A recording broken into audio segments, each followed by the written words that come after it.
Shabbat Shalom.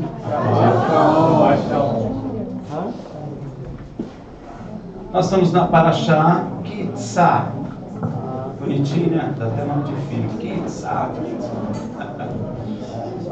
Significa, então levarás. É a 21ª porção, gente, já. Semanal, viu? Já estamos 21 parashotes juntos. Isso é de Deus. Essa porção vai de Shemot, Êxodo 30:11 a 34:35.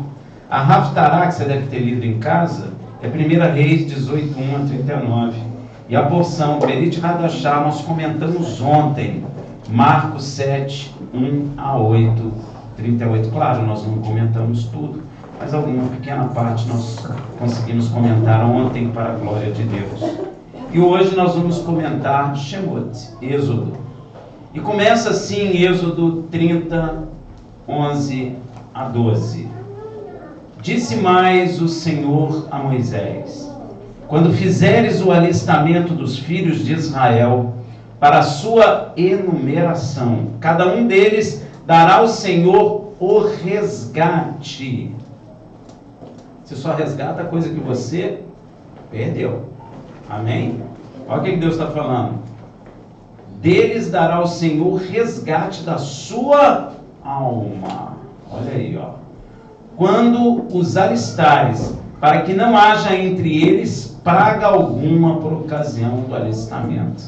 Você prestou atenção, meu irmão? Deus está pedindo um resgate quando foi enumerar os filhos de Israel. A gente só resgata a coisa que perdeu. Amém?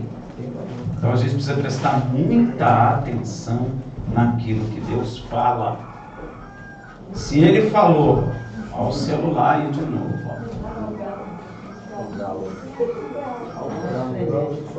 Mata esse galo. Desliga ele, gente, por favor. Deus está falando para Moisés que é necessário o resgate de cada alma contada. Contou, tem que resgatar. Resgate é o preço pago para recomprar ou livrar de alguma obrigação ou circunstância indesejável. A ideia básica de resgate é um preço que cobre, como uma indenização, por exemplo. Lembra de indenização? É muito parecido. Por dano ou para satisfazer a justiça. Ao passo que a palavra redenção salienta o livramento proporcionado em resultado de um resgate pago.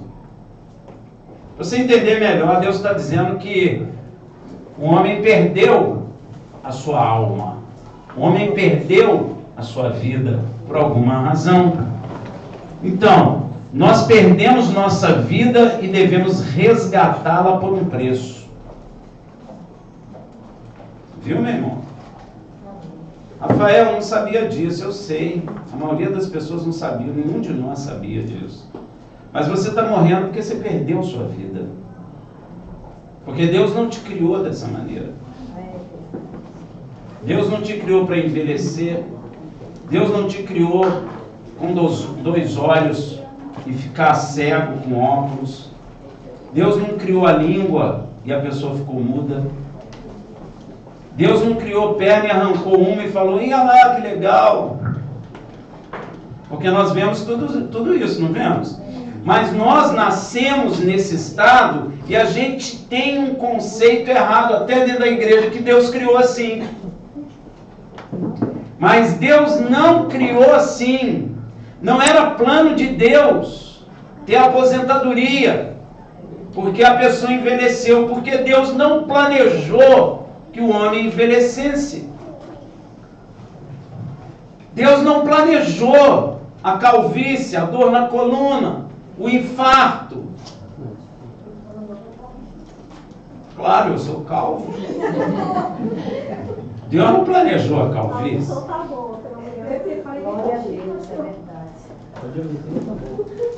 A audiometria tá.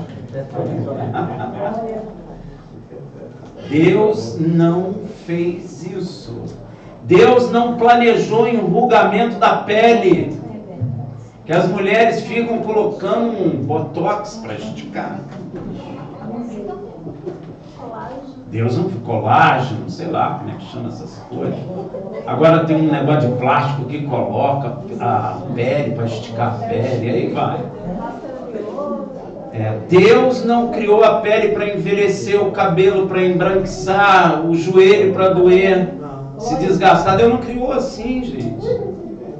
Mas nós nascemos numa situação assim, pela ignorância espiritual, nós pensamos que Deus criou assim. Quando eu descobri isso, eu falei, Senhor, você não criou a gente nem para morrer. A morte é o salário do pecado. Deus não criou o homem para morrer. Eu sei que está todo mundo chocado com as mortes em Petrópolis, e a pergunta de todo mundo é, Deus, por quê? Mas não foi Deus que fez isso. A culpa disso é nossa. Rafael, não tem nada a ver com Petrópolis. Tem, meu irmão, você é ser humano. Em Petrópolis tem gente igual a gente. Ou eles são diferentes? Ou eles são piores do que nós? São iguais. Você pode sair daqui na África, está morrendo um monte de gente. Você está chocado com Petrópolis, você tem que ficar mesmo. Mas se você for na África, está morrendo gente de fome. E nós somos melhores que eles? Não. Por isso que às vezes a gente tem que dar graças a Deus. Sempre, porque, perdão, tem gente que nem água para beber tem. E você tem coragem de tomar água e falar, prefiro refrigerante. Tem gente que não tem a comida de hoje, meu irmão. Está andando para ver se consegue. Então você tem que dar graças a Deus, porque você até rejeita, não, essa comida eu não quero. Essa comida eu acho que é ruim. E você é melhor do que ele?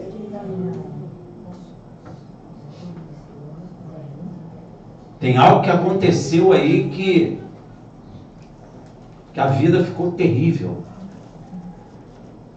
Ficou horrorosa. E Deus está ensinando a Israel, Israel, vocês precisam resgatar a vida de vocês. Gente, nós perdemos a vida que Deus criou. E nós precisamos resgatá-la por preço. Não é fácil. Não é de graça. Não é de graça. Então Deus está falando a Moisés que há uma dívida que o homem precisa pagar para obter sua vida de volta, meu irmão. Há um preço. E às vezes a gente percebe que as pessoas na igreja, elas não estão compreendendo isso. Nós precisamos tomar consciência que Deus nos deu uma vida de graça, uma vida boa, uma vida plena, mas nós jogamos fora. Nós jogamos fora essa vida. Rafael não tinha consciência disso, eu sei que não tinha, mas precisa começar a ter. Ou seja, a redenção da sua alma precisa ser feita, porque nós jogamos a vida fora. Para a gente entender bem essa questão, é necessário voltarmos ao princípio de tudo. Tem gente que não gosta, eu já conheço o Gênesis, conhece nada, meu irmão. Se você conhecesse, tu ia entender isso. Amém. O que aconteceu lá no Jardim do Éden, o que um homem perdeu quando ele pecou, o que gerou essa dívida no homem. Ao criar o homem, gente, Deus lhe deu algo muito precioso, uma vida humana perfeita. Sabia disso? Adão nunca ia precisar, nem Eva, de esticar a pele. Nunca ia precisar tomar suco verde. Como é que chama esse negócio? Detox. nunca ia precisar acordar de manhã, pagar uma academia e ficar lá malhando. Não ia. Sabe por quê? Porque Deus criou o homem perfeito. Provavelmente o homem era maior. Eu acho que Eva chegando aqui falou, pô, mas eu gerei esses pequenininhos aí também. Perto deles nós somos pequenos. Eu acho que se eles olhassem para nós, iam falar que esse pessoal enrugadinho aí, de cabelo branco, que é isso? Né? Porque eles não foram criados para isso. Deus não criou o homem para passar pelo que ele está passando. Isso não foi plano de Deus. E nós precisamos, dentro das igrejas, compreendermos isso. As pessoas não estão compreendendo. Deus não criou você para envelhecer, sofrer e morrer, sei lá, de infarto, seja lá do que for. Deus não te criou para a morte. Deus te criou para a vida. Deus te criou para você refletir a glória dele na terra. Quando Yeshua chegou, ele falou assim, eu vim para dar vida e vida em abundância. Vida e vida em abundância. Se você observar, a gente quando chega numa certa idade, você começa a sentir que a coisa está ficando estreita. Não é? Começa a dor, não sei aonde. Você nunca sentiu dor de joelho. De repente você começa a sentir dor no joelho. Os hormônios estavam tudo legal, equilibrado. De repente falta hormônio do não sei o que, falta não sei o que. Aí você fica de mau humor. Aí você começa a sentir dor no peito, pensa que vai dar um infarto. Aí, entende, gente? Uns negócios loucos. Pois é. Ai, de manhã um dia, nunca teve dor na base do pulmão. Um dia acorda com a dor, que não sabe nem de onde veio. Você está rindo, hein? Pois é. A gente começa a descer uma ladeira. E aí a gente tem saudade dos 30. Cheio de vigor. Aí você viu uma pessoa, ai, esse pessoal não faz ginástica. Não é assim que a gente fala? Como se isso fosse uma verdade, porque a mídia lhe vendeu isso. Aí você acha que o cara está com dor aqui, está com dor ali, porque ele não faz ginástica, não toma detox, não toma todinho com leite quente. Mas não é nada disso, meu irmão. A velhice chega. Chega. E eu vou te dar uma notícia. Se não chegar, você vai ficar no meio do caminho. É ou não é? Não, mas eu faço ginástica todo dia de manhã, corro não sei quantos quilômetros, não sei o que, pereré. Morreu um jogador agora de infarto. 30 e poucos anos. Você leu? Faz ginástica todo dia. Toma, sei lá, as vitaminas que tem que tomar regularmente, porque tem médico em volta, tem terapeuta em volta, tem psicólogo, tem o cara que...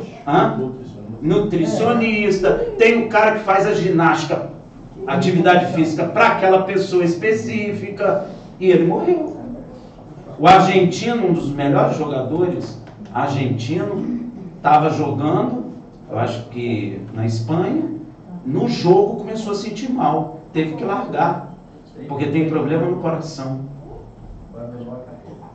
Abandonou a cadeira. Agora a imprensa vendeu para você, se você fizer ginástica e tudo, você fica com 30 anos. Mas é mentira isso, meu irmão. Aquele cara que você está vendo com 30 anos agora, se ele sobreviver, é assim que a gente tem que falar, quando ele chegar aos 60, ele vai sentir a mesma coisa. Não, eu vou. Você que pensa. Você que pensa que não vai. Venderam para você que você vai para a academia, vai ginástica, toma uma bomba de cavalo, fica forte. E acha que tem saúde. E acha que vai. Não, tá com 30 anos. Quem tem 30 anos não sente nada, nem dor de dente mais. Não é? 30 anos, meu irmão. 30 anos, você acha que tudo acontece com todo mundo, só com você que não. Não é? Isso é uma desgraça, meu irmão. Porque eu vou contar para você. Todo mundo vai envelhecer. E se não envelhecer, vai ficar no meio do caminho.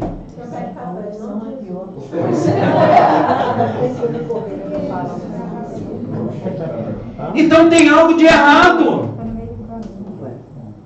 Eu escutei muito quando era novo, as pessoas mais velhas dizerem assim: ah, quisera eu ter a saúde que eu tinha quando eu tinha a sua idade e a sabedoria que eu tenho agora. Quem já ouviu isso? Meu irmão, não cai nessa não, viu? Isso é engano também. É engano, é impressão só. Se você tivesse a saúde dos 30 anos, você ia fazer a mesma bobagem que você fez aos 30. E depois você ia chegar lá e ia falar a mesma bobagem. Porque isso, meu irmão, é propaganda, isso é coisa que o homem vende, mas não tem valor nenhum de extensão da sua vida.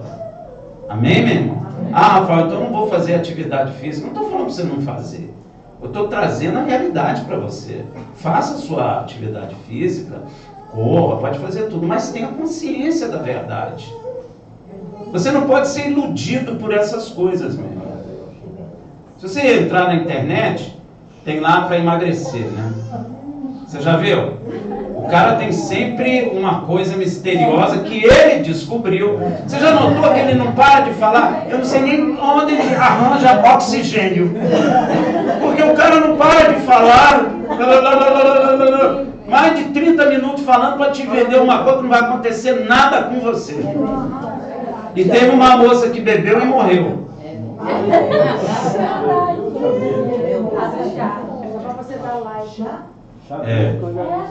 Ela tomou um chá lá, matou ela. Não, mas o chá falava que emagrecia. Emagreceu. Só não falou que era viva. Então ninguém vai cobrar. Mas emagreceu. Ué, tô mentindo? Pois é, meu irmão. O cara fala, se você ligar aquilo ali e deixar, eu falei, meu Deus, o cara, onde é que ele é? Esse cara é herói, porque ele nem respira, ele fala direto. Quero essa técnica. Não precisa respirar, meu irmão. O cara vai falar, e vai, eu falei, meu, agora ele vai desistir. Não, ele continua. E ele está sempre revelando um mistério que descobriram, que ninguém sabe, está todo mundo escondendo, aí você vai e paga, e essa moça pagou e morreu.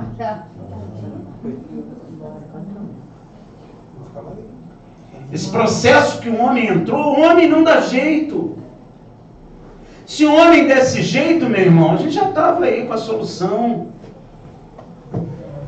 Quem deseja morrer aí, levanta a mão. Ninguém. Interessante, né? Ninguém.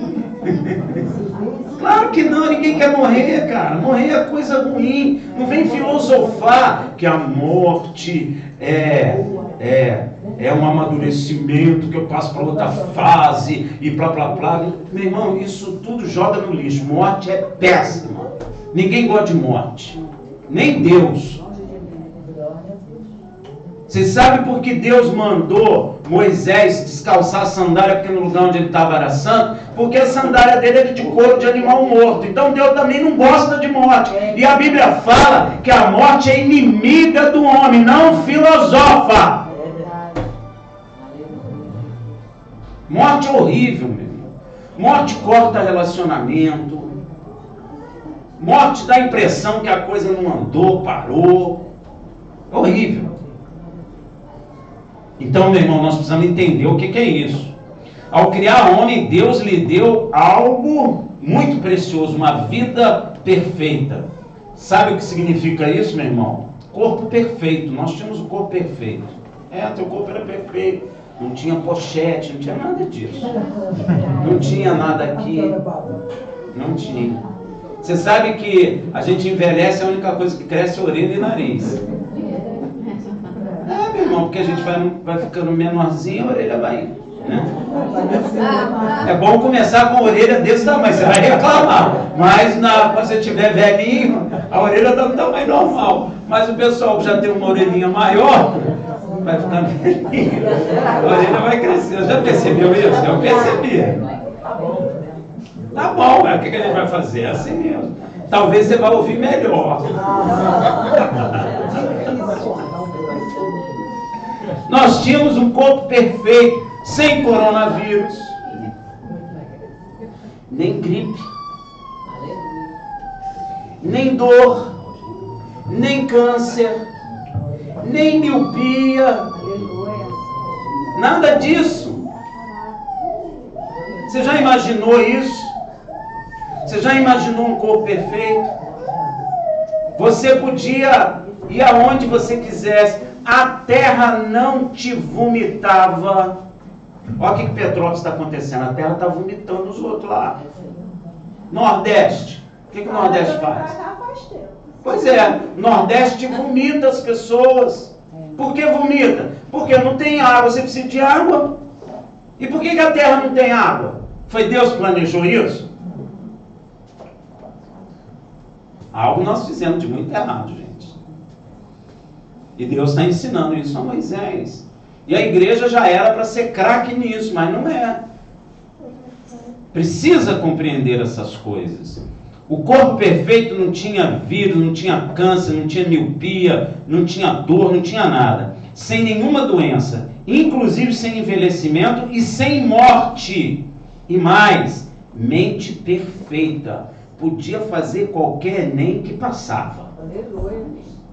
Todos nós. Matemática só tinha fera. A língua da época nem sei qual era. Mas devia ser uma língua muito legal. E você era professor da língua. Porque você era muito inteligente, cara. Deus te criou com mente perfeita. Ó, o primeiro homem deu nome a animal, gente. Todos os animais. Ele foi dando nome, cara. Para pra pensar. Esse é dinossauro. Dinossauro bico de pato. Por que ele chamou a galinha de galinha? Galinha é galinha, não é? Pois é, meu irmão. Ele deu o nome galinha. E é galinha mesmo. Não é? Pato. Pato não parece pato? Pelo menos para mim parece.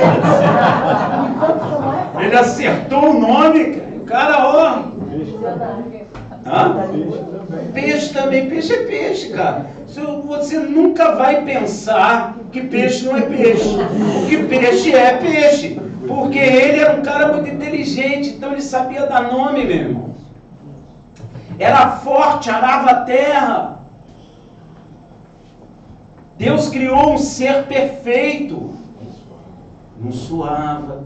Sabe por que não suava? A temperatura da terra era um ar refrigerado 27 graus. No meio-dia. Era tremendo. E Deus deixava uma brisazinha soprando. Ah, que maravilha. Não tinha esse negócio, vou tirar férias.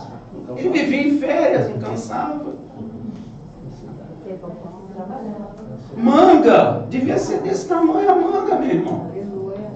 Eu fico imaginando a jaca. Porque Israel, quando foi em Canaã, trouxe o quê? 2 homens tiveram que carregar o cacho. Eu chamo de uva para guerra. Porque se você lançasse uma uva daquela na cabeça de alguém, matava mesmo. Pois é, o coco então. Devia ser um perigo, coco. Mas não morria, podia cair na cabeça, mas não ia morrer. Deus criou tudo perfeito. Ao criar um homem, Deus lhe deu algo precioso, que foi uma vida perfeita, sem envelhecimento, sem mortes, não é perfeita, eu já falei. E uma mente para compreender as maravilhas do Criador. Agora a gente tem dificuldades, não tem? É difícil compreender. Senhor, eu não compreendo isso, mas naquela época Deus falava com o homem na viração da tarde. Você já viu que você gosta de pôr do sol? Todo ser humano gosta. Fica todo com cara de peixe morto. Ah, que lindo. Não é? Pois é, que lindo. Sabe por quê? Porque no pôr do sol Deus visitava o homem, então o homem ficou com isso no coração, meu irmão. Ficou marcado na raça humana. Você pode ter certeza. Tem gente que nem sabe. Por que você está vendo o sol aí? Porque é bonito. Tem gente que toca sinfonia. Lá no Nordeste fica legal. O cara passa no parque, aí fica todo mundo lá. Tem algo nisso, não tem? Aplaude, mas aí é adoração. Aí é adoração. Acaba adorando o sol lá. Aqui na praia de Niterói, não vou dizer o nome não, o pessoal fazia isso.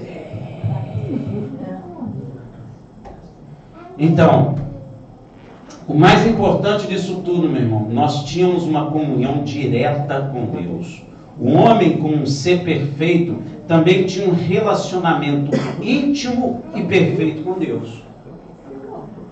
O homem não tinha dúvida de Deus. Mas eu pergunto para você, o homem via Deus? Não. Mas a palavra fala que Deus visitava um homem na viração de tarde. Rafael, o que Deus conversava com ele? Não sei, meu irmão, coisas maravilhosas, não é? Como é que você está hoje? Chupou a manga que eu criei? Ô, Senhor, você precisava mais tirar um pouquinho da açúcar, Senhor. Senhor, que ideia brilhante o coco, hein? O senhor engarrafou o coco, ficou maneiro aquilo. Não sei o que eles conversavam, devia ser coisa maravilhosa. A presença de Deus é muito boa, meu irmão. Então ele devia sentir um gozo, uma alegria. E Deus falava com ele em voz audível. Tanto é que quando o homem pecou, Deus falou: Adão, cadê você? Ó, Senhor, percebi a tua presença e me escondi. Ó. Então, meu irmão, o homem tinha um relacionamento íntimo e perfeito com Deus, visto que a palavra diz que Adão era filho de Deus. Você já viu isso? Então, o relacionamento do primeiro homem com Deus é de pai e filho. E, meu irmão, não é agradável pai e filho? Não é? Pois é. Onde está escrito isso? Lucas 3,38. Cainã, filho de Enós, Enós, filho de Sete, Sete, filho de Adão, Adão, filho de Deus. Ó, o relacionamento dele era muito íntimo, era de filho. Portanto, Adão tinha uma relação muito chegada com Deus, como a de um filho com um pai amoroso. Então Deus se alegrava em comunicar-se com este filho terrestre, dando-lhe gratificantes tarefas e informando sobre o que se esperava dele. E mais, Adão foi criado à imagem e semelhança do pai e do seu filho, que na época não era revelado. Mas Deus diz o quê? Façamos. Veja em Gênesis 1:26. E disse Deus: façamos o homem à nossa imagem, segundo a nossa semelhança. Façamos denota o quê? Tem mais de uma pessoa. Mais de uma. Fazendo algo. O rabinato vai te dizer que são os anjos, só que os anjos não são criadores. Então não pode ser os anjos. Outros vão dizer que é a Trindade. Pois é, isso aí é loucura total. É o filho dele, porque ele gerou um filho e o ser gerado carrega a semelhança com o ser que o gerou. Por isso ele falou: façamos o homem à nossa imagem, à nossa semelhança. Está escrito aí. E domine ele sobre os peixes do mar, sobre as aves do céu, sobre os animais domésticos e sobre toda a terra e sobre todo réptil que se arrasta sobre a terra. Deus deu domínio, deu vida perfeita, mente perfeita, saúde perfeita e domínio sobre toda a obra feita pela mão de Deus. Você já vai perceber um problema aí. Se eu pegar você de noite, te colocar no meio da África, sem arma, sozinho, perto dos nossos amigos leões, com fome. O que você vai fazer? Eu vou chorar. Pastor, Ué, mas tem algo de errado, porque Deus falou que deu domínio sobre os animais. Tem gente que tem medo até do meu cachorrinho aqui, que eu falo que ele é uma fera, o cara fica com medo dele. Mas, agora você imagina, tem algo de errado, meu irmão, porque Deus nos deu domínio sobre todos os animais. Se o animal, eu tenho medo dele, é ele que me domina. E ele me ataca. E ele nos mata. Nós precisamos prestar atenção nessas coisas. Se você tem uma casa aqui que tem um cachorro muito bravo, você não entra porque ele te ataca. E não adianta você dizer, olha, Deus me deu autoridade sobre você, cala a boca, fica quieto, senta aí. Não adianta, que ele vai te atacar e vai te matar, se puder. Então tem algo errado. Porque Deus disse que nos deu domínio sobre o animal. Não adianta a mosca, meu irmão. Mosca a gente ainda mantém. Mas o mosquito perturba. E como perturba? tem gente que tem medo de barata. Pois é, tem gente com medo de barata. A irmã falou certo. Não é medo não, é horror, né? Então, meu irmão, a gente precisa avaliar as coisas. Tem algo que está errado nisso tudo. Amém, meu irmão? Portanto, Adão tinha uma relação achegada a Deus como a de filho. Então, Adão, como homem criado à imagem e semelhança de Deus e perfeito, refletia com clareza a glória de Deus na face da terra. Esse era o objetivo. A glória de Deus manifesta em toda a sua criação. Porém, toda esta maravilha foi jogada fora pelo próprio homem. Fomos nós que jogamos isso fora. Todos aqui sabem que o homem desobedeceu a Deus e comeu da árvore do conhecimento do bem e do mal. O diabo introduziu uma coisa dentro do coração do homem, sabe o quê? Deus apareceu visivelmente para Adão e Eva. Aí sabe o que o diabo fez? Colocou a dúvida no coração do homem. Meu irmão, vou fazer uma perguntinha para você. Você já teve dúvida? Todo dia. Você, no seu decorrer da sua vida, vamos chamar vida cristã, você já teve dúvida? Cadê Deus? Você quer ver uma hora que a gente fala cadê Deus? Quando está doente. Quando está sofrendo, quando está cansado. Você já fala, cadê Deus? Sabe quem introduziu isso no seu coração? O diabo. Ele semeou isso lá no Éden. E muitos dentro da igreja não entendem isso e alimentam essa dúvida e, consequentemente, o diabo rouba-lhe a salvação, rouba-lhe a fé. Porque a fé é o firme fundamento das coisas que se esperam e a comprovação das que não se veem. Aí o diabo sabe que você está na carne e que você precisa ver. Aí ele lança a dúvida. Cadê Deus? Você acha, presta atenção no que eu vou dizer, que você está aqui porque você quis? É porque Deus um dia trabalhou para a tua salvação e você nem sabia disso. Glória a Deus.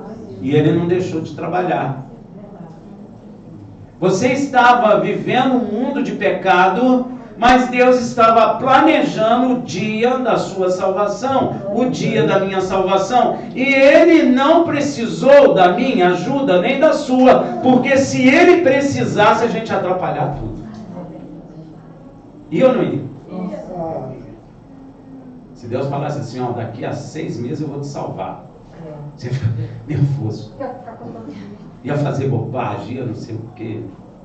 Imagina se Deus fala assim para você, ó, amanhã você vai morrer, ajuda tudo. Ele falou para Para quem? Falou para Moisés, falou para Arão, Ezequias. Ele falou, ó, guarda, acerta aí, paga suas contas, distribui a sua renda aí, dá para os seus filhos, porque amanhã mesmo eu vou te tirar. Você ia ficar o quê? Nervoso, triste. Não é verdade?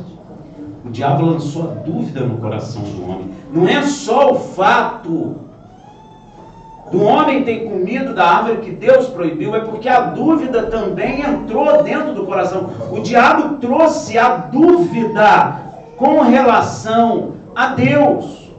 Meu irmão, se você é casado, você vai entender o que eu vou dizer. Imagina você casado, você com dúvida da sua esposa ou com dúvida do seu marido. Você vai viver bem? Não. Ou pior? Não dá, meu irmão. Relação é na base da confiança. Deus diz, não come que certamente morrerás. O diabo falou, será? Ele sabe que quando vocês comerem, vocês vão ficar igual a deuses. Aí a Eva falou, caramba, Deus me enganou. Deus não falou isso para mim. E por que ele falou para eu não comer, visto que o fruto é bonito? Ó, o diabo se você comer, você vai ficar igual a ele. Ó, botou dúvida naquilo que Deus havia falado. Eu acho que a coisa que a igreja não pega é a questão de que não foi só pelo fruto que comeu, mas foi pela dúvida que entrou. O fato de comer do fruto foi porque a dúvida foi plantada no coração. Ela foi plantada. Quantas pessoas na igreja estão cheias de dúvida no coração? Cheias. E Yeshua falou assim, ó, o pai chegou com o filho lá, doente. Quando chegou o próximo dia, Yeshua, ele ficou endemoniado. O pai falou, pô, se tu puder me ajuda. Ele falou, se eu posso, tudo é possível aquele que crê. Você está preparado? Tudo é possível aquele que crê. Yeshua não falou isso é e aquilo não é. Ele falou, tudo é possível aquele que crê. Você não pode ter dúvida no coração. Então ele plantou a dúvida no coração do homem a respeito de nosso Deus. O diabo sugeriu e o homem aceitou e duvidou de Deus. E alimentou sua carne com o conhecimento do bem e do mal. Uma coisa que eu pergunto para você, o homem era bom ou era mal? Não, o homem nem era bom nem era mal. Ele não era nem bom nem mal. Ele não tinha comido a árvore do conhecimento do bem e do mal, então ele não era nem bem nem mal. O bem e o mal não estavam No coração. nele. Deus conhece o bem e o mal, porque Deus criou todas as coisas, mas Ele não criou o homem com isso nele. Para que eu tenha conhecimento do bem e do mal, Ele precisa entrar em mim. E mais, ao entrar em mim o conhecimento do bem e do mal, ele também se torna relativo. Olha que coisa pior é. Porque o que é bom para mim não é bom para você. Ó, aí a coisa vira uma desordem. Imagina, 1 milhão de pessoas, o que é bom para mim não é bom para ele, o que é bom para ele não é bom para ele, o que é bom para ele não é bom para ela, e aí vai. Aí você imagina como é que a coisa não ficou. Virou política, é verdade. É verdade, é por causa disso, tem política. Ué. Tem guerra. Tem guerra, porque a gente nunca entra em acordo. Claro que não, porque ficou relativo a coisa, o que é bom para mim não é bom para você. Pode ser que tenha um grupo que aceite o que é bom para mim, mas tem um grupo que aceita o que é bom para ele, mas não é bom para o meu grupo, então a gente não vai se bicar. Vai ter problema, e é isso que acontece em toda a Terra. Não importa se é país pobre, rico, se é na África, se é nos Estados Unidos, se é no Brasil, se é na Europa, não importa. Você nota que a gente nunca concorda com nada. Concorda? Sabe como é que a gente concorda? Se a outra nação tem mais arma que a gente, aí a gente acaba concordando. Não, tá bom, tá bom. Porque ele também tem arma, ele aponta a arma pra gente, ó. Não é isso que está acontecendo aí agora? Então, na realidade, nós não entramos em acordo nenhum, porque o bem e o mal entrou em nós. Daí vem o termo na Bíblia, inchado de suas carnais compreensões. Viramos, compreendemos as coisas através da carne. E não era isso que Deus queria. Porque a carne, ela tem limite. Ela não tem capacidade de compreender a verdade como ela é. É sempre parcial. Por isso que Deus diz que a justiça do homem é farrapo de imundícia. Porque o homem nunca consegue fazer um juízo completamente justo. Imagina, menino nasceu na favela. O pai era bandido, a mãe também, prostituta, não importa. Não teve educação. Aí vai para a sociedade. Não aprendeu nada, aí rouba alguém. Aí a polícia prende. O que você fala? Que ele tem que ser preso. Está errado isso? Não. Mas se você parar para pensar, esse menino nasceu num local onde não teve nenhuma educação, como nós tivemos. Papai e mamãe. Mamãe nunca passou a ferro, a coxa para ele deitar a cabecinha, não é?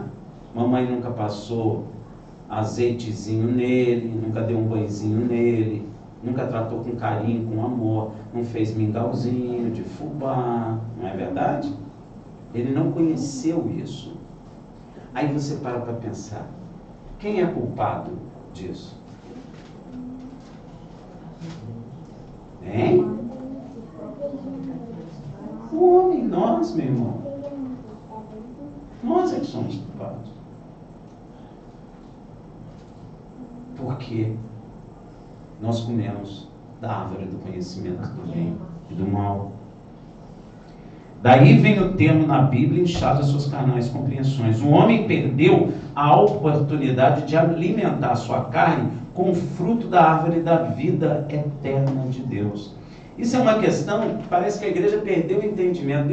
Deus falou, comei de toda a árvore, só não comei da árvore do conhecimento do bem e do mal. Entre toda a árvore, ele tinha colocado a árvore da vida. Estava lá.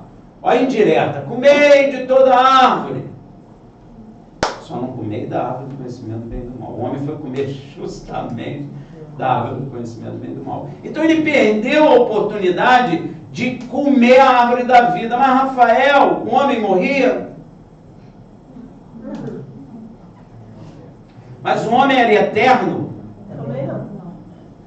Ele precisava comer a árvore da vida para aí a vida de Deus entrar nele e ele ser eterno. E aí a sua semelhança de Deus seria completa. Nós perdemos essa oportunidade. E quando o homem come a árvore do conhecimento do bem e do mal, sabe o que acontece? Deus esconde a árvore da vida. Sabe por quê? Porque se nós comêssemos assim, nós teríamos que ser destruídos por Deus. E Ele teve amor por nós.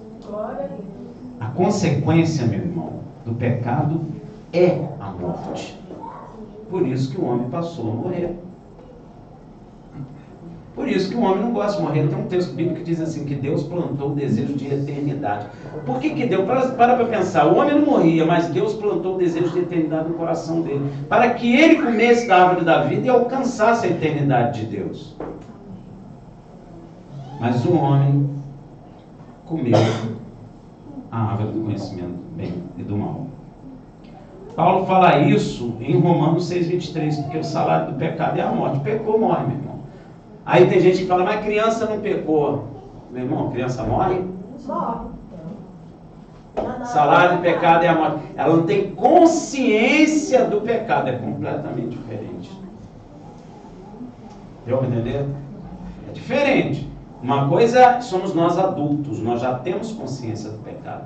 A criança não tem consciência do pecado, mas ela morre porque ela foi gerada por pecadores. Porque ela vai morrer.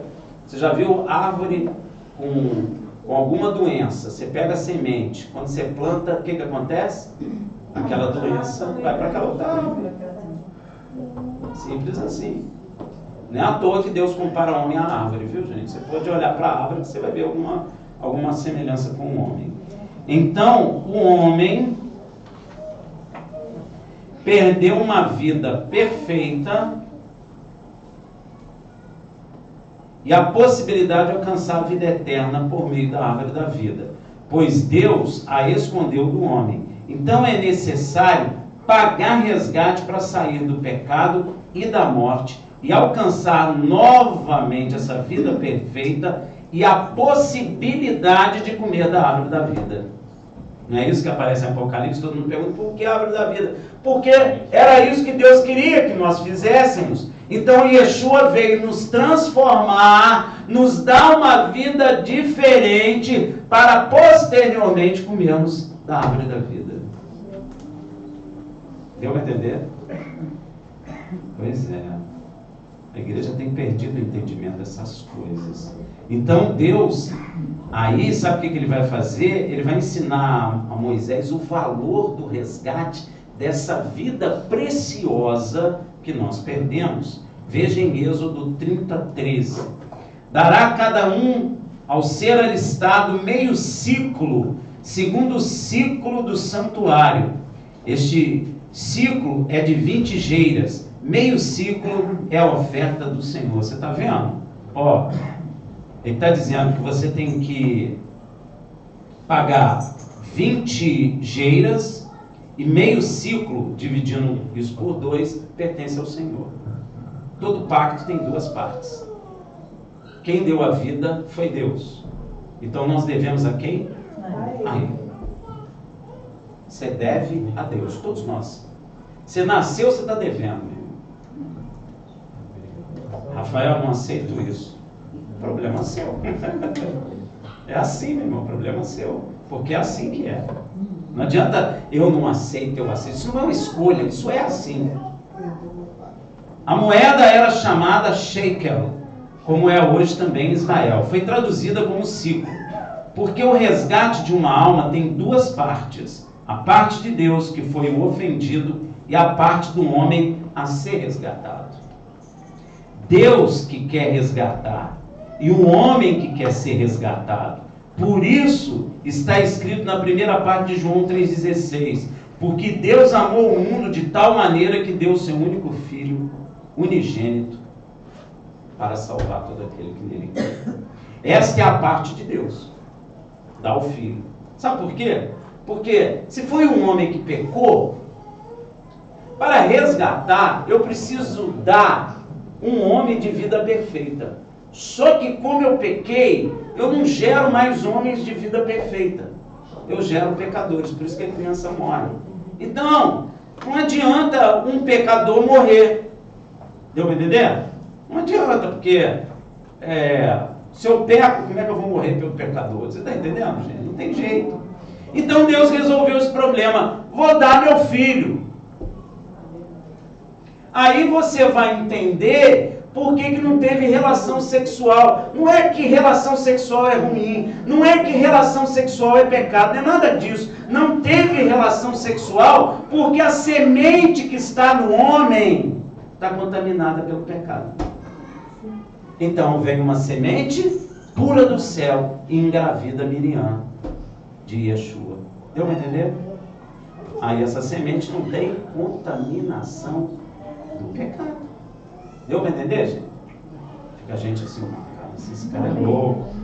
As coisas espirituais são loucuras para os naturais, hein, meu irmão? Tem que prestar atenção aí. Então, essa é a parte de Deus, tá? Um homem perfeito. O homem, quando caiu, perdeu uma vida perfeita e santa, e para ser resgatado tem que entregar a Deus uma vida perfeita e santa. Mas nós não temos como. Então Deus deu esse jeito. Olha como Deus é bom. O homem com toda a sua riqueza não consegue resgatar uma só alma. Isso está escrito no Salmo 49, de 6 a 9. Veja lá, ó. Dos que confiam nos seus bens. Ó, tem gente na igreja que confia nos seus bens?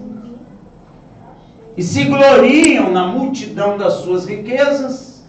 Nenhum deles, de modo algum, pode remir a seu irmão, nem por ele mesmo dar resgate a Deus, pois a redenção da sua vida é caríssima.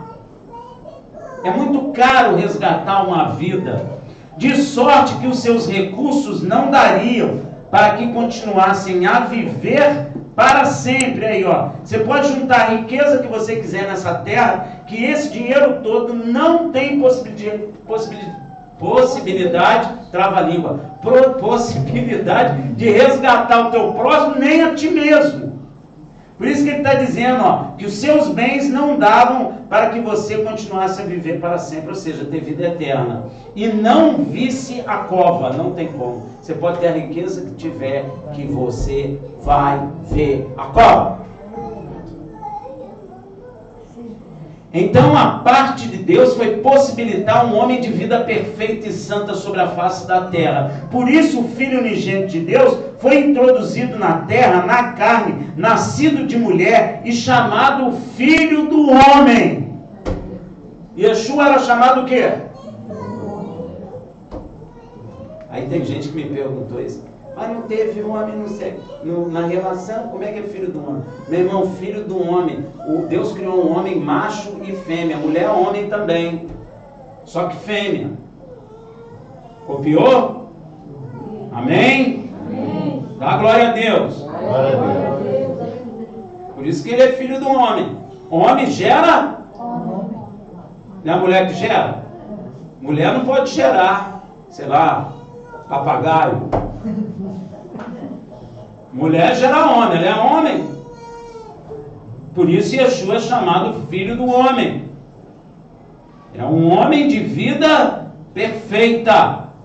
E ele é chamado Filho do Homem. É chamado também, se você prestar atenção nos evangelhos, de novo Adão. Olha aí, ó. Veja em Gálatas 4, versículo 4. Mas vindo a plenitude dos tempos, Deus enviou seu Filho, nascido de mulher, nascido debaixo da lei, para resgatar os que estavam debaixo da lei, a fim de recebermos a adoção de filhos, como Adão teve no passado e perdeu. E veja o que é dito de Yeshua em Marcos 10, 45. Pois também o Filho do Homem não veio para ser servido, mas para servir e para dar a sua vida em resgate de muitos. Você está incluído nesse muito aí? Amém. Hein? Que fraqueza, Sim. tá? Amém. Firme o negócio ou é meio banana? É firme? Amém. Veja também 1 Timóteo 2,6. O qual se deu a si mesmo em resgate por todos, para servir de testemunho a seu tempo. Então quem vai dizer lá, no dia do juízo, não, mas não tinha como ser salvo, ele não, opa, cala a boca, eu morri por vocês, para servir de testemunho no tempo oportuno. Ninguém vai poder dizer, não tive como ser salvo, ninguém na face da terra. Amém? Amém. Como eu disse antes, um homem perdeu uma vida perfeita e só um homem com vida perfeita poderia se entregar em resgate por todos. Por eles obter novamente a vida, obter novamente a vida perfeita. Veja em 1 Pedro 1, de 18 a 19. Sabendo que não foi com coisas corruptíveis como prata ou ouro, que fostes comprado da vossa vã maneira de viver. Meu irmão, você, quando não estava em Yeshua, você tinha uma maneira vã de viver. Maneira vã de viver, maneira que não presta para nada. Rafael, mas eu fiz universidade, eu tenho um emprego bam, meu carro é bom, minha mulher é bonita, eu tenho não sei quantos filhos, tenho casa na praia. É vã, você está fazendo bem a si mesmo e não levará nada. Porque é maneira vã de viver que nós aprendemos com nossos pais. Está dito aqui, da vossa maneira, ele teve que morrer para tirar a gente disso. Qual era a nossa ideia? Vamos fazer faculdade, vamos comprar uma casa, vou casar, vou comprar casa de praia, não é? A gente pensa nisso. Isso é maneira vã de viver. Yeshua fala isso. Yeshua fala que os gentios procuram isso. Buscai primeiro o quê? O reino do céu e a sua justiça, e as demais coisas lhe serão acrescentadas. A igreja está buscando as demais coisas e usando Deus para isso. Deus me dá um carro novo. Deus me dá um marido. Deus me dá uma esposa. Isso são demais coisas. Rafael, isso não é importante não? É. Mas você tem que mudar as suas prioridades diante de Deus. Para Deus, o importante é resgatar a sua alma. Foi pago o preço. Então agora você tem que viver da maneira que Ele quer, porque Ele comprou. Você não pertence mais a seus pais. Você não pertence mais à maneira vã de viver. Agora você tem que viver segundo aquilo que Ele estabeleceu, para que você, no grande dia, não seja condenado. Deu para entender? Olha só, maneira vã de viver que por tradição recebeste de quem? Nossos pais. Pô, mas meu pai era tão legal, eu sei. Mas ele tinha uma maneira vã de viver, se ele não é de Cristo. Às vezes, até sendo de Cristo, as pessoas estão com maneira vã de viver. Porque estão achando que essa maneira de viver é legal. Mas você viu aqui em Petrópolis? Para muita gente, essa maneira vã de viver acabou. E aí? Faz o que? Suicida? Lembra quando teve o crack da bolsa nos Estados Unidos? Muitos se mataram, porque a maneira vã de viver deles acabou. E ela acaba. E não pensa você que as coisas vão melhorar, porque elas não vão, elas vão piorar. Rafael, você é muito pessimista. Não, meu irmão, lê a Bíblia que você vai entender o que eu estou falando. Tem muita gente segura aí nessa maneira de viver, mas na hora que a terra tremer... Como aconteceu com Abacuque, nosso irmão farmacêutico que criou um remédio saudável, como é que chamava ele? Abacuque 3, verso 16, tem que tomar 3 vezes por dia. Pois é, Abacuque viu a vida, a maneira vã de viver deles, ser arrasada. Você acha que Abacuque viu o quê? Jerusalém, Israel devastado. E o que ele falou? Ah, vou me matar, vou me jogar da pedreira. Fala aí, ó, tem que tomar 3 vezes, o remédio não está aqui. É um remédio, ó, você pode tomar que não faz, não tem contraindicação. Toma, você pode tomar até de meia hora. Pode até ser de 5 minutos, não pode, doutor? Não faz mal não, só tomando, você vai ver que a fé cresce. Amém? Então, ó, da vã maneira de viver que por tradição recebeste de vossos pais, mas com precioso sangue. Ele está dizendo que não foi com moeda que você saiu da sua maneira vã de viver, que você aprendeu com seus pais, não. Mas foi com precioso sangue, como de um cordeiro sem defeito e sem mancha, homem perfeito, sem pecado. O sangue do Mashiach, Yeshua. Você percebeu que a vida que vivemos é vã, meu irmão? E vida perfeita crescida, como que nosso Deus sempre quis nos dar, a sua natureza. Ele quer nos dar não só vida perfeita, como Ele quer transmitir para nós a sua natureza, quer nos chamar de filho, porque filho carrega a natureza daquele que o gerou. Deu para entender? Ó, presta atenção, 2 Pedro 1,4. Pelas quais Ele nos tem dado as suas preciosas e grandíssimas promessas, para que por elas vos torneis participantes da natureza divina. Natureza, Deus quer que você fique o quê? Parecido com Ele. Ele quer transmitir a natureza dele para nós. Tem um texto bíblico que fala assim: vós sois deuses, mas sofrerei como os filhos dos homens. Por quê? Porque Deus quer nos trazer a natureza dele. Você não vai ser Deus, aí você vai ter a natureza divina. Amém? Aí você vai poder vê-lo. Havendo escapado da corrupção que pela concupiscência há no mundo. Ó. Agora, parte do homem no resgate está a segunda parte de João 3,16. Para que todo aquele que nele crê não pereça, mas tenha a vida eterna. Você precisa crer. Se você não crer, você perde. A nossa parte no resgate é querer ser resgatado da nossa vã maneira de viver, que por tradição recebemos de nossos pais pelo pecado.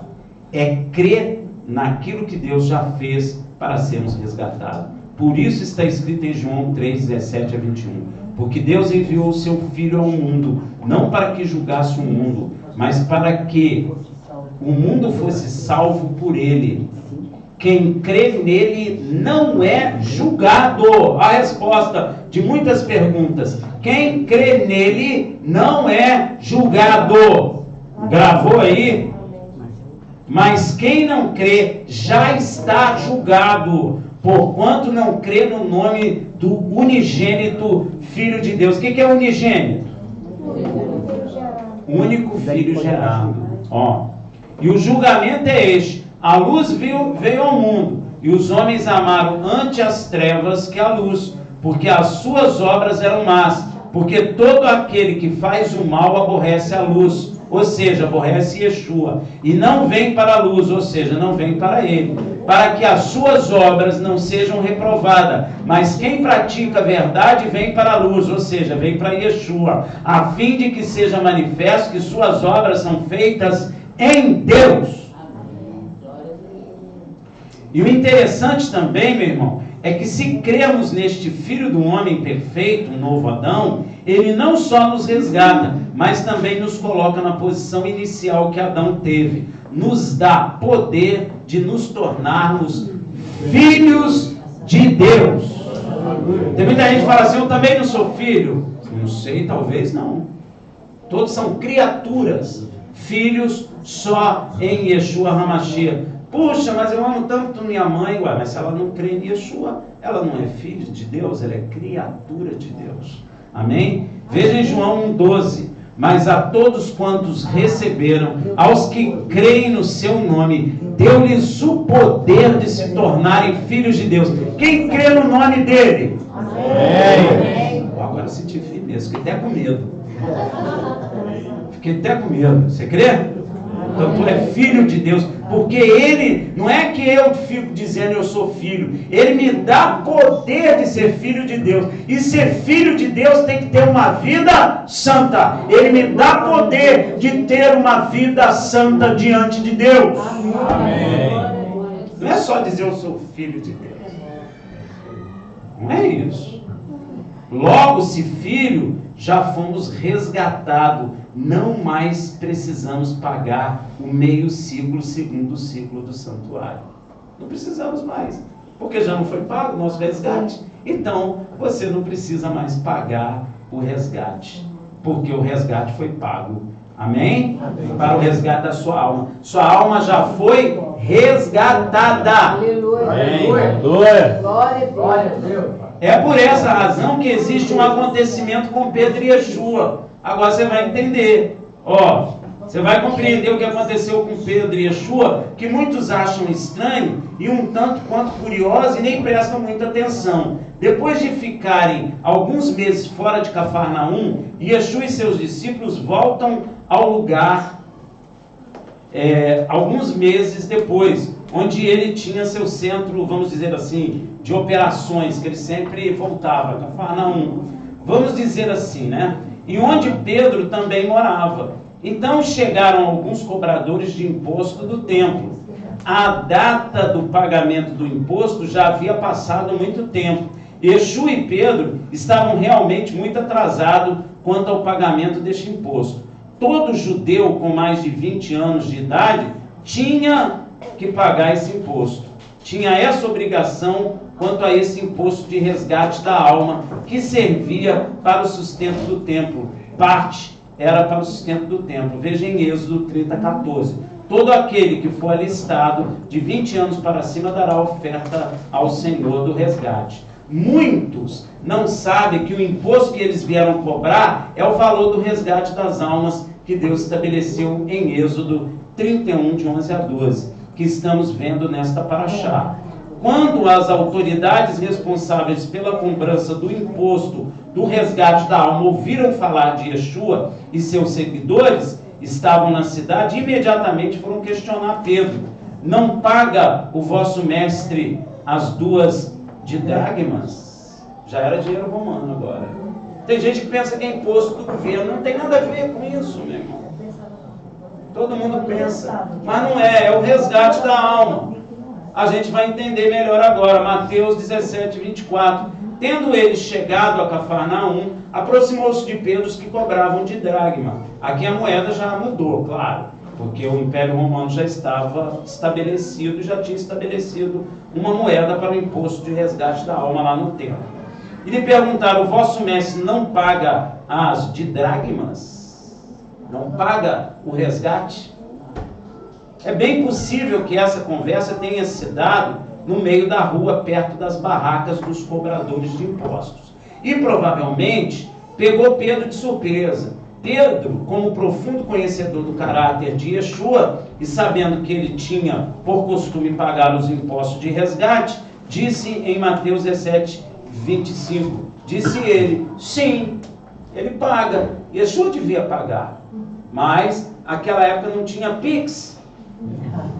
Então Yeshua saiu ministrando nas outras cidades, então demorou voltar para Cafarnaum. Quando eles voltam, o período de pagamento já tinha passado, e eles queriam pegar Yeshua, então eles foram para cima dele. Ou seja, Yeshua paga, Yeshua cumpre, só que não deu o Pix porque não ia funcionar naquela época. Quando Pedro chega a casa, antes mesmo de abrir a sua boca, ele é novamente surpreendido e interrompido. Só que agora, por uma pergunta de Yeshua. E Yeshua está sabendo, porque Yeshua conhece todas as coisas. Aí olha o que ele pergunta, Mateus 17:25-26. Ao entrar Pedro em casa, olha, Yeshua já está sabendo. Yeshua questiona ele. Yeshua ele se antecipou e perguntando, antes de Pedro chegar e falar, Senhor, dá uma grana aí para pagar lá. Yeshua se antecipou a ele perguntando, que te parece, Simão? O nome de Pedro não é Pedro, é Simão. De quem cobram os reis da terra imposto ou tributo? Dos seus filhos ou dos alheios? Yeshua é tremendo. Ele está agora usando o imposto humano para questionar Pedro. Quando ele respondeu dos alheios, disse-lhe Yeshua, logo são isentos os filhos. Então, se nós já fomos transformados pelo poder em Yeshua filhos, nós não precisamos mais pagar o resgate das nossas almas, porque o sangue precioso dele já pagou por nós. Isso é maravilhoso. Você se sente resgatado? Aleluia. Pois é, você não precisa mais pagar. Se você quiser me dar o didário, eu até aceito. Mas você não precisa mais pagar ao Senhor o resgate da sua alma, porque já foi pago pelo sangue do Cordeiro. E é muito caro. Então, filho não precisa mais pagar.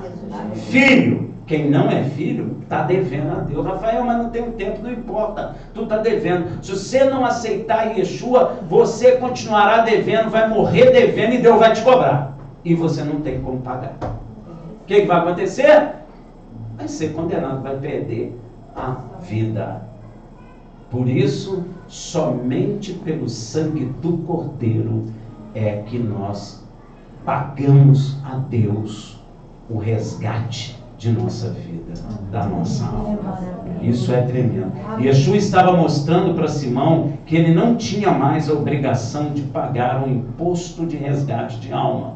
Na qualidade de filho de Deus, o Senhor do templo está obrigação não estava mais imposta a ele como filho. Os filhos de Deus já foram resgatados por uma moeda muito mais valiosa, o precioso sangue de um homem justo e perfeito, Yeshua.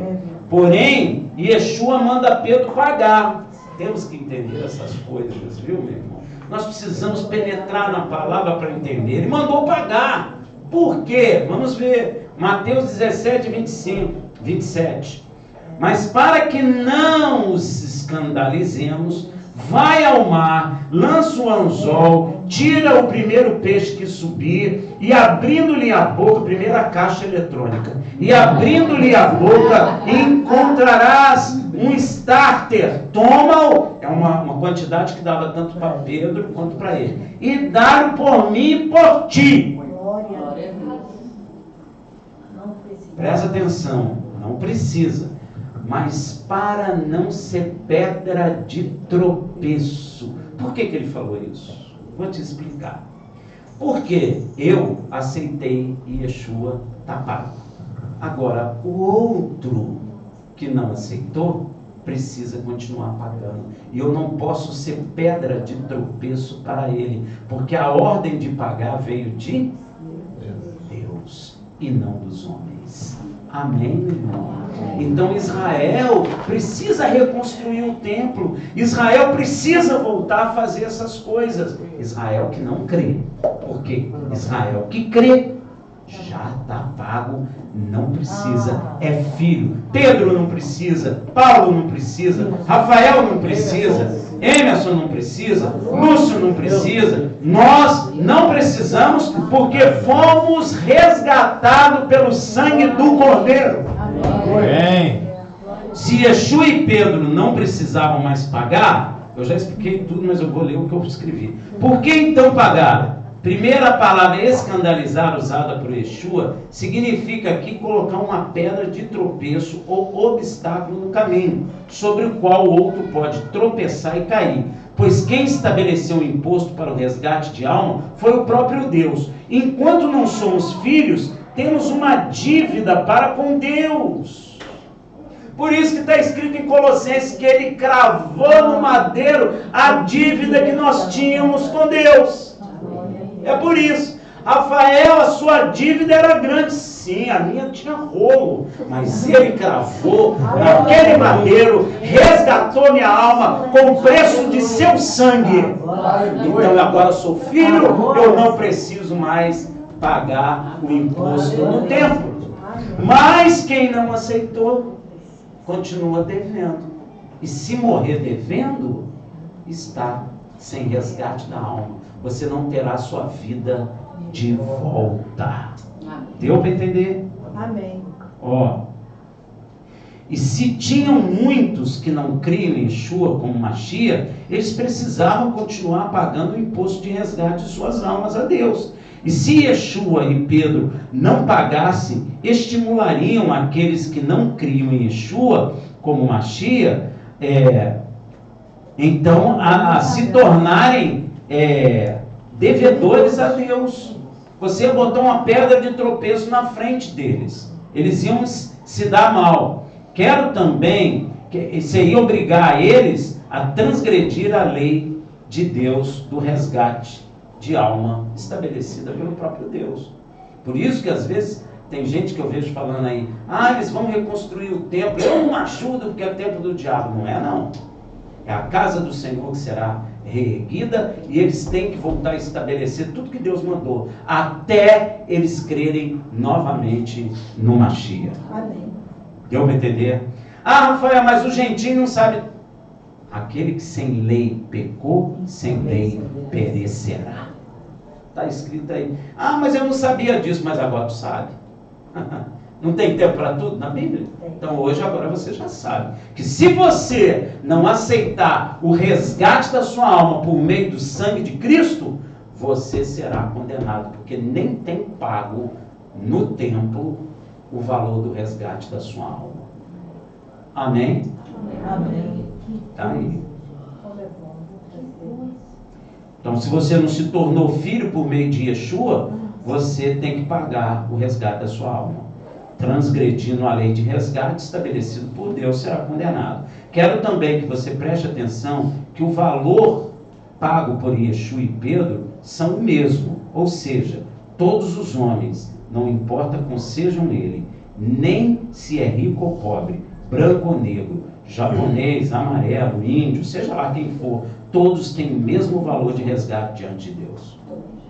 Somos iguais. Rafael, mas eu me considero melhor que você. Eu sei, filho, mas você vale o mesmo valor que eu. Sendo melhor ou não sendo, o seu valor diante de Deus é o mesmo valor meu. Rafael, eu falo 115 línguas. Problema seu, meu irmão. Problema seu. Sinto muito, perdeu o tempo. Fala 115 línguas, nem sei para quê, mas eu tenho o mesmo valor que você. Amém, meu irmão? Ah, sou de Harvard, eu trabalho na Bolsa de Valores, sou extremamente inteligente. Tudo bem, meu irmão, tá ótimo isso. Só que o seu valor é o mesmo valor que o meu. Amém, meu irmão? Glória a Deus, como Deus é justo. Êxodo 30, versículo 15. O rico não dará mais, nem o pobre dará menos do que o meio ciclo, quando derem a oferta do Senhor para fazeres expiação por vossas almas. O valor é o mesmo, a alma vale o mesmo. Você pode estar com a sua carne cheia de riqueza, com a sua carne cheia de inteligência, com a sua carne com salário topo, que você vale o mesmo valor daquele que não tem nada. Glórias a Deus. Deus é perfeito. Glórias a Deus. Deus sabe como fazer as coisas. Glórias a Deus, se você está se sentindo mal, meu irmão, não se sinta, porque o seu valor é igual ao valor de todos nós, é igual ao valor do pai Abraão, é igual ao valor de Elias, de Eliseu, de Paulo, de Pedro, de Miriam. O valor é igual, meu irmão. E eu vou dizer para você, Deus inflacionou o mercado de almas. Porque Ele deu um preço muito alto por cada um de nós. Ele não valia nada. Ele deu o preço do sangue do Filho dele. Então Ele inflacionou. É muito caro uma alma. Então ninguém tem recurso financeiro para pagar isso, meu irmão. E você foi valorizado ao extremo. Você não valia nada, né? Nem eu. Mas Ele nos valorizou muito.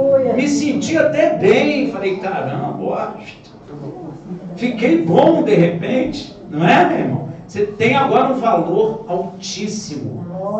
O sangue do Filho de Deus. Então não se sinta rejeitado. Não se sinta pior que alguém. Rafael, mas eu não sei isso, eu não sei. Não tem nada a ver, meu irmão. Joga isso no lixo, porque o teu valor é o valor do sangue de Yeshua HaMashiach. Glórias a Deus. Você foi valorizado ao máximo, no topo. Se fosse inflação, a gente ia ter uma inflação de 5.000%. Incalculável, melhor. Incalculável. Você ia ficar com um valorzão. Deus te coloca até num lugar guardado para não estragar você debaixo das asas dele. Glória a Deus. Amém, meu irmão? Porque o seu valor é incalculável. Nunca esqueça que nossas dívidas foram cravados no madeiro com Yeshua. Veja em Colossenses 1,14. E havendo riscado o escrito de dívida, que havia contra nós nas suas ordenanças, lá nos escritos de Deus tinha assim, Rafael de Minas. Ele está... O de Minas, ele sabe quem é. Ele está me devendo isso, mais de 55.000 folhas escritas, sem espaço para escrever mais nada. Mas olha o que aconteceu. O Senhor Yeshua cravou isso no madeiro. Olha o que está escrito. E havendo riscado o escrito de dívida que havia contra nós nas suas ordenanças. Olha aí, o qual nos era contrário. Estava escrito. Gente, se você lê o que tem escrito contra você lá no céu, você nem ia querer ver. Você não ia querer ler. Eu não quero. você também não ia querer. Graças a Deus que Ele removeu do meio de nós, cravando no madeiro. Agora, nós somos livres da dívida e fomos justificados diante de Deus. Por isso, se o diabo está te acusando, meu irmão, você fala com ele: eu agora sou justificado pelo próprio Deus. Quem tentará acusação contra mim? Porque foi o próprio Deus que nos justificou. Não tem nada a ver com o que eu mereço. Não mereço. Não para pensar nessas bobagens. Ninguém merece. Mas Ele nos justificou, cravando a nossa dívida no madeiro com Cristo. Ele está dizendo que a minha dívida morreu ali em Cristo, se eu aceitá-lo. Tudo que eu fiz, Rafael, eu fiz. Você não me conhece, nem quero conhecer. Nem quero. Eu quero dizer para você o seguinte: que toda essa porcariada que tu fez, se tu crê em Yeshua, Ele crava no madeiro e Deus te justifica hoje para o louvor da glória do Deus. É isso que está escrito. É por essa razão que não temos mais dívida contra nós diante de Deus, do Deus vivo, e não precisamos pagar o resgate de nossa alma, pois já foi paga, e quem não crê continua com a dívida e tem que pagar o meio shekel. Shabbat Shalom. Sim, sim, mas